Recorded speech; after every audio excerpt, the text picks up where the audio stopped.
സദാകൂടെ ഞാനും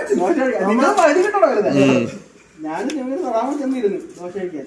അന്നേരം അയാൾ പറഞ്ഞു ഞങ്ങളെ കാണാൻ പുറത്ത് ആർക്കും കൊടുക്കത്തില്ല. ദോശ എടുക്കാനും 3 പേർക്ക് ദോശ. ഞങ്ങൾ 3 പേര് ദോശ വെച്ചോണ്ടിരുമ്പോ വേറെ പുള്ളി ഒരു 10 ദോശയ്ക്ക് വന്നു കേട്ടോ. എന്നിട്ട് നമുക്ക് അയാൾ എന്നിട്ട് ഒരു ഉങ്ക് സെറ്റപ്പ് ഞാനും തന്നാ ചെമ്മീർ ഇരുന്നിട്ട് ഇയാള് ചെറിയ പാളത്തില് ഇയാള് കാര്യം പറയാ 6 ഞങ്ങൾ അടിക്കുമ്പോഴത്തേക്ക് ഇത് ചുട്ടു കൊടുക്കാണ്. എന്നിട്ട് ഇയാൾ കറക്റ്റ് 6 ചുട്ട് തിരിച്ചിടത്തില്ലേ പ്ലേറ്റിട്ട് ഇയാള് കയറി അടുത്ത റോഡ് ഓടിക്കുമ്പോ 10 ഇയാളിത് 4 വെച്ചിട്ട് വരുമ്പോളേ 4 വെച്ചാണ് 4 കിട്ടും.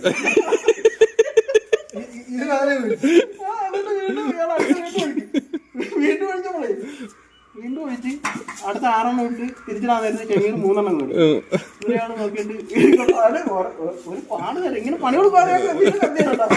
എന്നിട്ട് ഇയാള് പറഞ്ഞേ ഈ മേടിക്കാൻ വന്നാൾ പറഞ്ഞേ എനിക്ക് തന്നിട്ട് കൊടുത്താൽ മതി. കാക്ക പറഞ്ഞേ കഴിച്ചോണ്ടിരിക്കുന്ന കൈ ഉണക്കാൻ പറ്റത്തില്ല, അത് കൊടുത്തിട്ട് തരാം. ഇപ്പം തരാം നടക്കുന്നില്ല. ഈ കാക്ക പറഞ്ഞേ ഇതിനെ ഇന്നാ ശരിയാവത്തില്ല, ഒരു വളമെടുത്ത് തന്നിച്ചപ്പോളേ പാവെടുത്ത് കത്തിച്ച് ചൂടായി എണ്ണ കൊടുത്തപ്പോ ഞാൻ പറഞ്ഞു ഒരു ത്രിപിൾ ഓംലേറ്റ് ഒരു ത്രിപിൾ ഓംലേറ്റ് 3 വട്ടിട്ട് അടിക്കാനാണ്. 3 വട്ടിട്ട് അടിച്ചാല് ആ പാവത്തിനകത്ത് 2 പേരും കുടിക്കണം.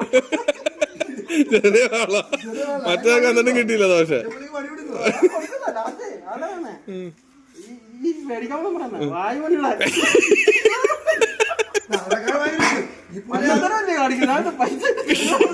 ഞങ്ങള് 4 വീട് ചെന്നിരുന്നപ്പോഴേ പുള്ളിക്കാരൻ ആദ്യം ഉടുപ്പൊക്കെ ഇട്ടോണ്ട് ഉടുപ്പിട്ടോണ്ട് ദോശ അടിച്ചോണ്ടിരുന്നു. ഉച്ചയ്ക്കായപ്പോ ഭയങ്കര തിരക്കായി. അപ്പൊ വേറെ പുറത്തെ ടീമൊക്കെ പറഞ്ഞ് ഫുഡില്ല, ഫുഡ് കഴിച്ചു. സദ്ദാമ് ഷമീർ അപ്പൊ പുള്ളി പറഞ്ഞ് ഫുഡ് ഇല്ലെന്ന് പറയും. അവിടെ അങ്ങനെ കഴിച്ചോണ്ടിരിക്കും. അവരെ ദോശ മൊത്തം തീരും. അവരെ ബാക്കി സാധനം പിടിച്ചിരിക്കും. അപ്പൊ ഓംലെറ്റ് ഒരാൾ സിംഗിൾ വരുമ്പോ ഒരാൾ ഡബിൾ വരുമ്പോ ട്രിപ്പിൾ അടിച്ചോണ്ടിരിക്കുക.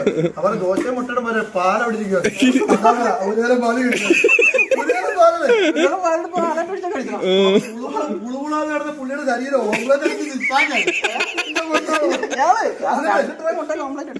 ഭയങ്കര വിറ്റുന്നതല്ലേ. പുള്ളിക്ക് 2 ദോശ ഒരു ദോശ 2 ദോശ ഒരു ദോശ വെച്ച് കണക്കറിയത്തില്ല. ദോശമാവ് എടുത്ത് കൈ മുക്കിട്ട് കണ്ടോ ഇയാൾ ഈ ദോശമാവാണ് കൂട്ടുന്നത്. അതെ ഞാൻ കഴിച്ചോണ്ടെന്ന് കൊടുത്ത് എത്ര ഓർമ്മയുണ്ടോ അന്നയാൾ പെട്ടെന്ന് വാങ്ങാത്തോട്ടുണ്ട്.